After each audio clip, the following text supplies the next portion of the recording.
नमस्कार प्रेक्षकांनो, आजच्या भागामध्ये आपण बघूया. इथे अभिजित गेल्याची बातमी रागिणीला राजाराम काका यांनी सांगितलेली असते आणि ते रागिणीला आपल्याबरोबर घेऊन महाजनांच्या इथे येतात. महाजनांच्या इथेच डेड बॉडीसुद्धा आणून ठेवलेली असते. त्यामुळे इथे रागिणी त्या ठिकाणी आल्यानंतर आकाशला रागिणीला बघून खूपच मोठा धक्का बसतो.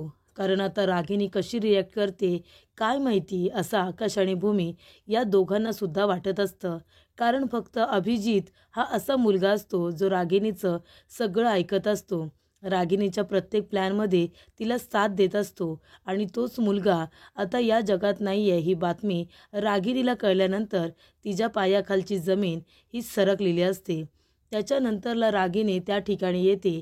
अभिजितला बघून तिला खूपच मोठा धक्का बसलेला असतो. आपला मुलगा आपल्याला सोडून गेला याचं तिला खूपच जास्त दुःख झालेलं असतं.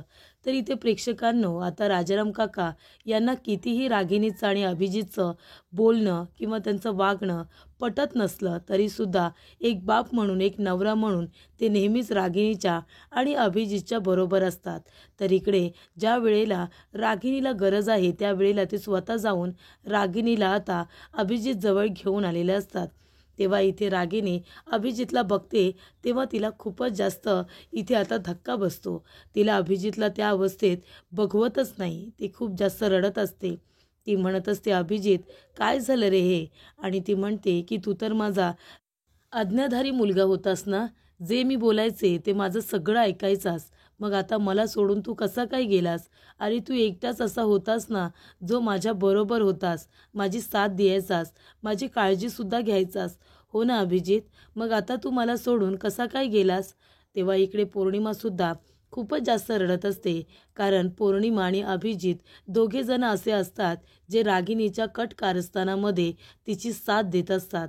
तिला कधीही बोलत नाही की आई तू जे काही करतेस ते चुकीचं आहे, तू हे नको करूस.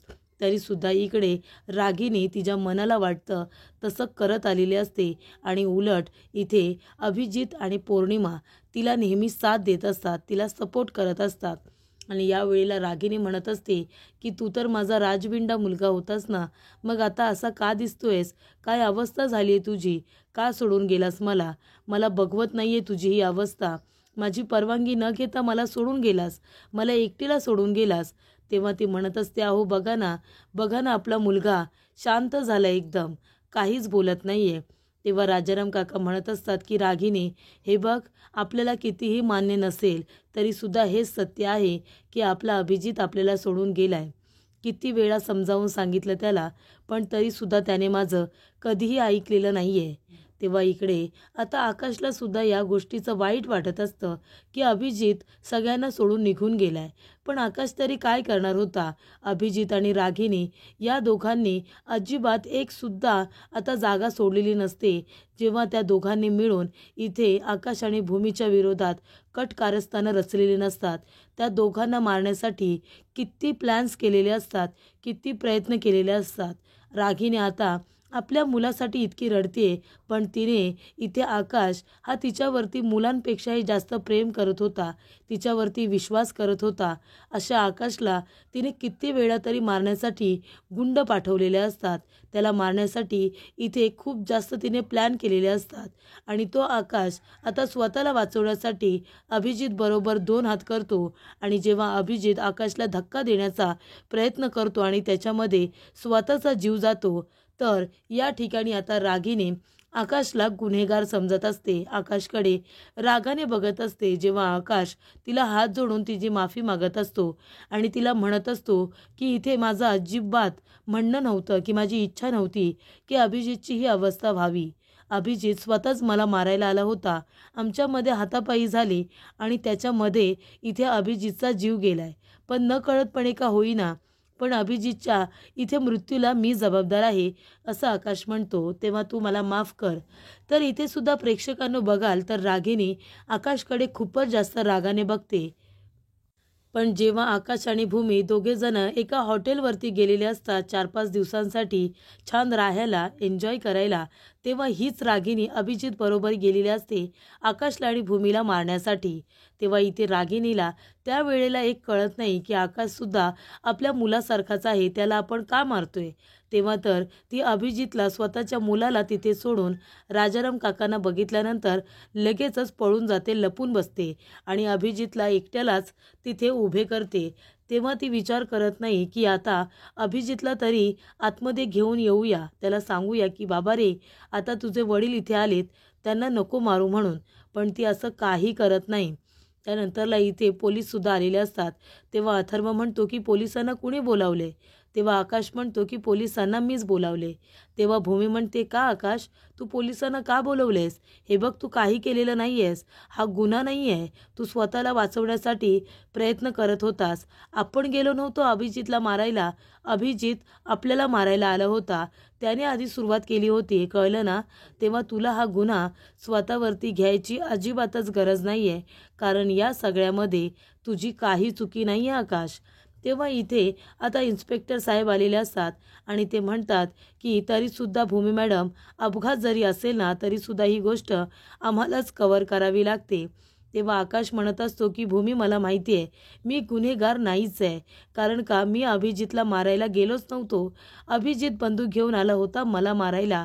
मी फक्त त्याच्याबरोबर 2 हात करत होतो, मला स्वतःला सेफ करण्यासाठी, स्वतःला वाचवण्यासाठी. आणि तेव्हा मला इथे अभिजित धक्का द्यायला आला होता आणि मला धक्का देण्याच्या आधी त्याचा तोल गेला आणि तो स्वतःच खाली जाऊन पडला.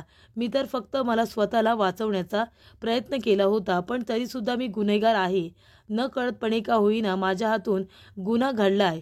ही जेव्हा घटना घडली त्यावेळेला मी तिथे उपस्थित होतो आणि पोलिसांना खरी बातमी देणं हे माझं कर्तव्य मी समजतो आणि म्हणूनच मी स्वतःला पोलिसांसमोर इथे आता सरेंडर केलेलं आहे.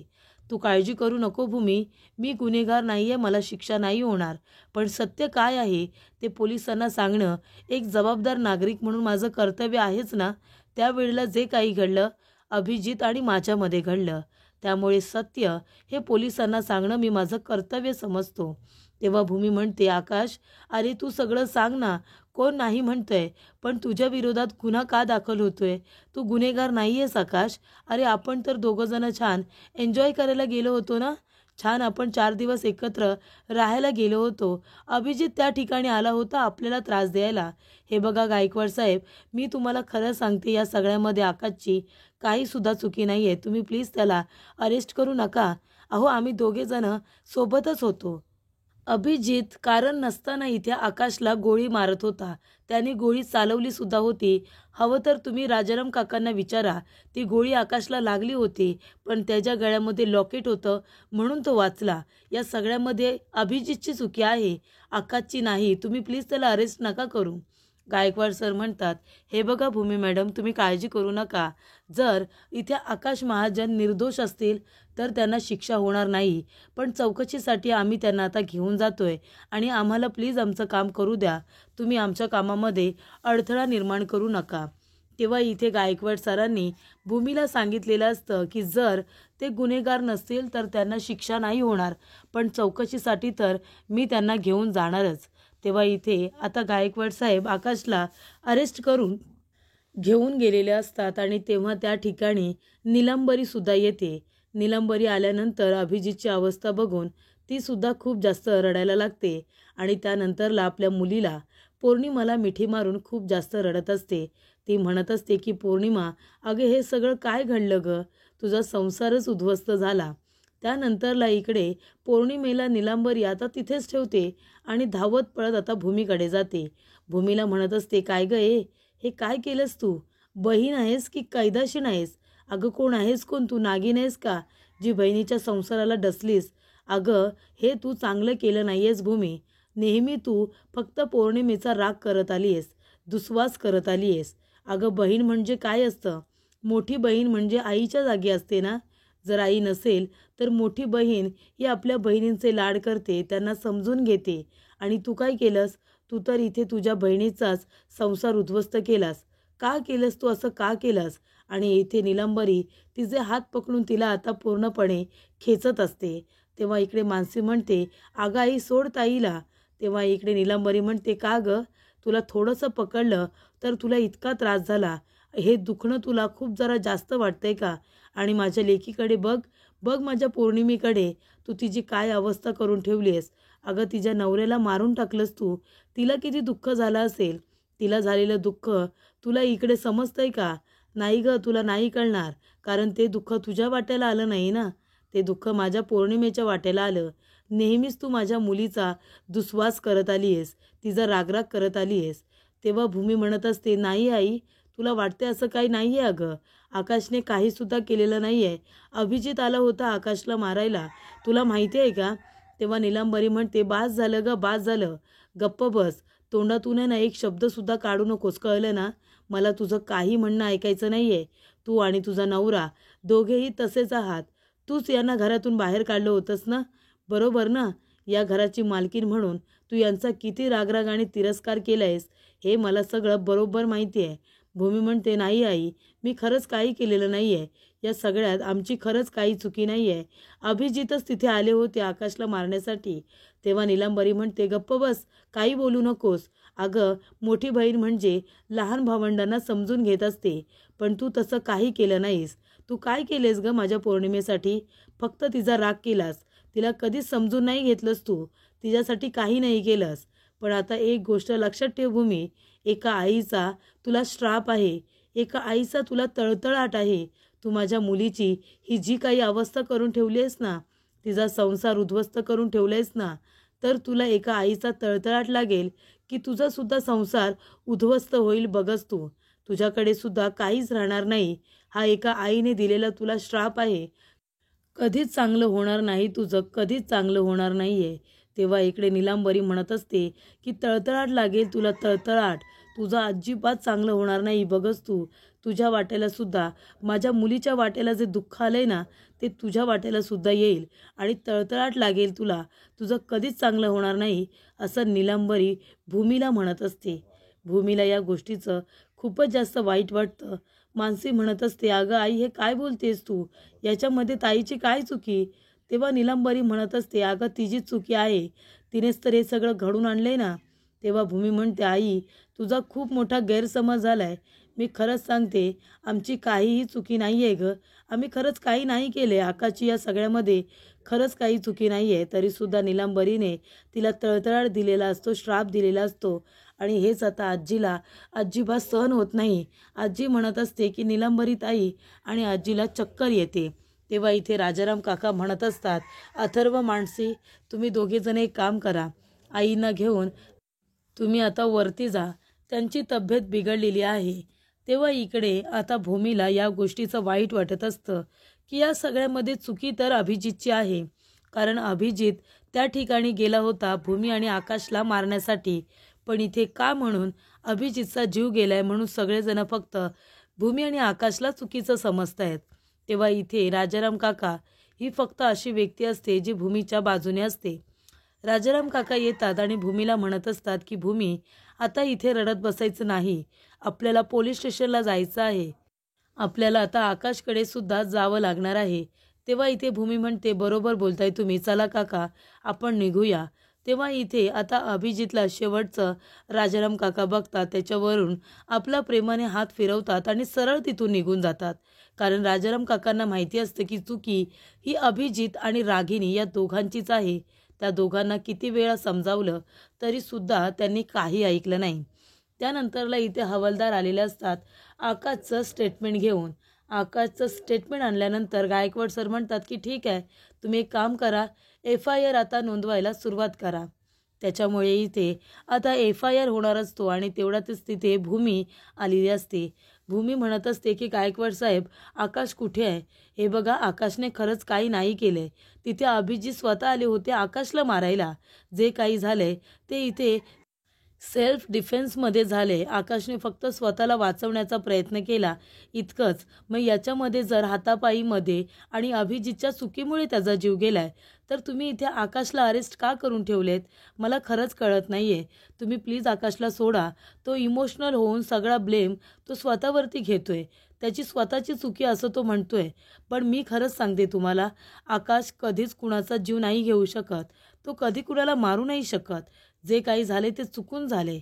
तेव्हा इकडे गायकवाड साहेब म्हणत असतात की हे बघा, पण चौकशी तर होणार ना.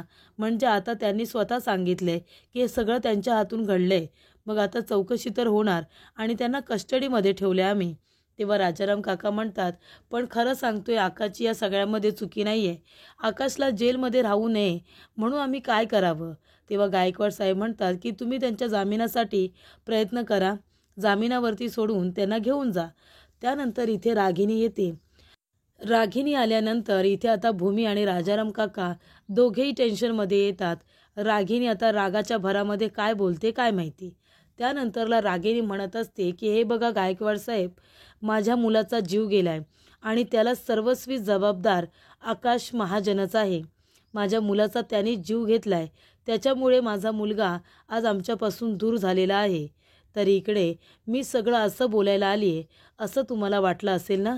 आणि भूमीला सुद्धा की इथे आकाशने हे सगळं मुद्दामून केले असं मी तुम्हाला सांगायला आले असेल असं वाटतंय ना तुम्हाला. तेव्हा इकडे आता गायकवाड साहेब म्हणत असतात की हे बघा तुम्ही इथे बसा आणि पाणी घ्या बरं. तेव्हा इथे रागिनी म्हणत असते, नाही गायकवाड साहेब, मी इथे तुम्हाला सत्य सांगायला आली. म्हणजे आकाश जे काही बोलतोय ना की त्याने काही केलेलं नाही आहे, आकाशने स्वतःला वाचवण्यासाठी हे सगळं घडलं. पण मी तुम्हाला खरं सांगते की या सगळ्यामध्ये आकाशची काही चुकीच नाही आहे.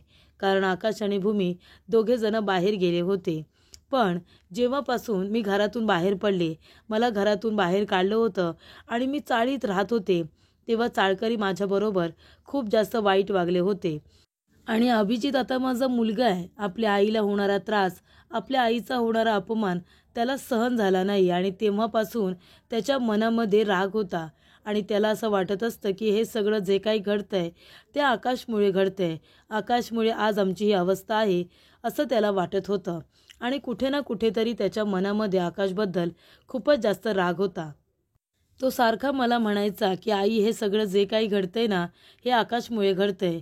तेव्हा इकडे रागिनी त्याला म्हणायची, मी माझ्या मुलाला समजवायचे की या सगळ्यामध्ये आकाशची काहीसुद्धा चुकी नाही आहे रे. मी जेलमध्ये गेले, मी एवढा मोठा गुन्हा केला, पण तरीसुद्धा त्याने मला सोडवलं, माझ्यावरची केस मागे घेतली, त्याने मला तुरुंगामध्ये नाही ठेवलं, त्याने मला सोडवलं. याचाच अर्थ काय? तर या सगळ्यामध्ये आकाशची काही चुकी नाही आहे. तो माणसावरती रागू शकतो, तो माणसाजवळ भांडू शकतो, तर इथे आकाश कुणाचा जीव नाही घेऊ शकत. आकाश कधीच कुणाला मारू नाही शकत. तो एवढा मोठा विचार दुश्मनाबरोबर सुद्धा करू शकत नाही. या गोष्टीची खात्री मी तुम्हाला देते. तेव्हा इकडे आता माझं आकाशबद्दल दुसरं काहीच म्हणणं नाही आहे. आकाशला तुम्ही सोडून द्या. आकाशला तुम्ही जेलमध्ये नका ठेवू, कारण त्याची काही चुकीच नाही आहे. जे काही घडलं ते इथे स्वरक्षणासाठी घडलं असावं. भूमी आणि आकाश जे काही बोलतायत ते सगळं बरोबर आहे. तेव्हा माझं आकाशबद्दल काहीच म्हणणं नाही आहे. मला कुठल्याही प्रकारची इथे कंप्लेंट त्याच्या विरोधात करायचीच नाही आहे, कारण त्याने काही चुकीचं केलेलंच नाही आहे. तेव्हा इथे गायकवाड साहेब म्हणत असतात की हे तुमचं फायनल स्टेटमेंट आहे का? तेव्हा इथे रागिनी म्हणते, अगदी बरोबर, हे माझं फायनल स्टेटमेंट आहे. आणि ती गायकवाड सरांना हात जोडते आणि त्याचबरोबर भूमीलासुद्धा हात जोडून तिथून ती निघून गेलेली असते. गायकवाड सरांनी सांगितलेलं असतं की तुम्ही तुमचं स्टेटमेंट लिहून द्या आणि इथे आकाशला आता सोडण्यासुद्धा येणार असतं. तर इकडे रागिनीमध्ये हे जे काही परिवर्तन झालेलं असतं ते बघून भूमी आणि राजाराम काका दोघेजणं खूपच जास्त आश्चर्यचकित झालेले असतात. दोघांना कळतच नसतं की इथे रागिनी खरोखर सुधारली आहे की याच्यामध्ये सुद्धा तिचा काहीतरी डाव आहे. तर पुढील भागामध्ये आपण बघूया. इथे पौर्णिमा आकाशला म्हणत असते की हा इथे कसा काय आला, हा जेलमधून बाहेर कसा काय आला, याला जेलमध्ये राहण्याची गरज आहे, याला जेलच्या बाहेर राहण्याचा अजिबात काहीही अधिकार नाही आहे. आणि पौर्णिमा राजाराम काकांना म्हणत असते की मी तुम्हाला सांगते ना बाबा, या माणसाला तुम्ही अरेस्ट करायला लावा, या माणसाला तुम्ही जेलमध्ये टाका, याला फाशीची शिक्षा झाली पाहिजे.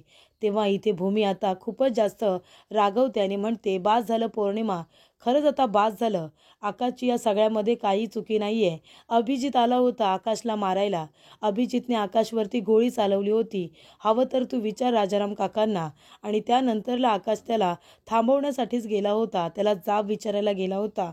आणि तेव्हा पुन्हा इथे अभिजितने आकाशला धक्का देण्याचा प्रयत्न केला आणि तेव्हा तो खाली पडलाय, कळलं तुला?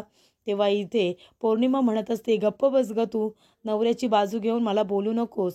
तुला आता आहे ना, जे मी फील करते ना, माझ्या वाट्याला जे दुःख आलं आहे ना, ते तुझ्या वाट्यालासुद्धा दुःख येईल. एका बायकोचा श्राप आहे तुला. तुझंसुद्धा कधी चांगलं होणार नाही.